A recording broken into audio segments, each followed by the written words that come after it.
அன்புன்றது மனுஷங்களுக்கு மட்டும் முக்கியம் இல்ல.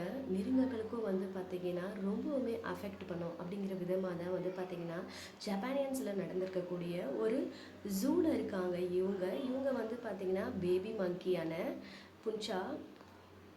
ஸோ இந்த புன்ச்சா வந்து பார்த்தீங்கன்னா, ஒரு 1 வீக் முன்னாடி தான் பொறந்திருக்கு. அவங்க அம்மா வந்து பார்த்தீங்கன்னா, அந்த புன்ச்சாவ சேர்த்துக்காம, அவள அடிச்சு துரத்துற வீடியோஸ் எல்லாம் பார்க்க முடியுது. பிகாஸ் அந்த அவங்களோட அம்மாவுக்கு வந்து பார்த்தீங்கன்னா, ஒரு மன அழுத்தம் ஏற்பட்டதுனால, இது மாரி நடக்கலாம் அப்படிங்கிறத மருத்துவர்கள் சொல்றாங்க. ஸோ இந்த புன்ச்சா வந்து தனிமையில இருக்கு.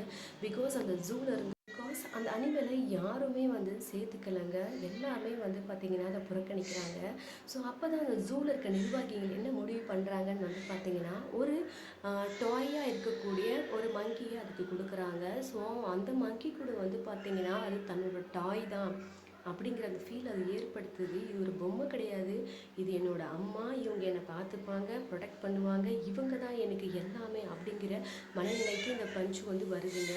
ஸோ இத பார்க்குறப்ப ரொம்பவுமே கஷ்டமா இருக்கு. நம்ம பெத்தவங்க கூட பெரிய பொண்ணுக்கு இப்படி செய்றாங்க, பெரிய பிள்ளைக்கு இப்படி செய்றாங்க, என்ன பார்க்க மாட்டேங்கிறாங்க சின்னவங்கள அப்படின்னு ஒரு ஃபீல் வர நிலையில, பட் ஒரு மங்கிக்கு தன்னோட அம்மா சுத்தமா புறக்கணிக்கிறாங்க அப்படின்றது எவ்வளோ ஃபீல் ஆயிருக்கு. இது மனுஷங்க மத்தியில எந்த ஒரு பெரிய தாக்கத்துல ஏற்படுத்தும் அப்படின்றத பாருங்களேன். அன்புன்றது எவ்வளோ வேல்யூபலான ஒரு விஷயம் அப்படிங்கிறது நம்மளால